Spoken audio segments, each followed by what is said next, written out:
Sherry, thank you for taking the time to write a discussion post despite your busy week. The National Workers' Compensation and Disability Conference seems like an excellent opportunity.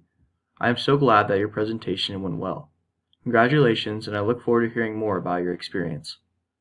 After taking the time to read your discussion post, I really appreciated your example that demonstrates how transfer of training is more likely to occur when the trainee works on tasks during training that are very similar, if not identical, to the work environment.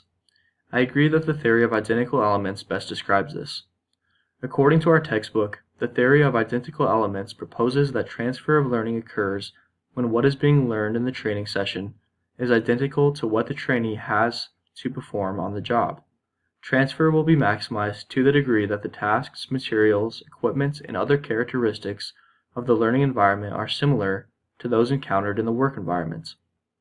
Furthermore, I liked what you wrote on how the work environment can inhibit learning and transfer of training.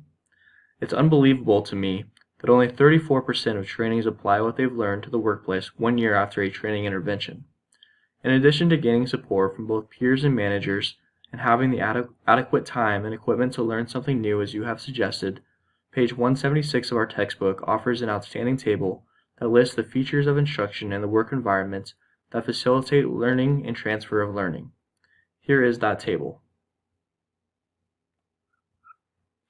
Some of the other factors include objectives, meaningful content, and feedback.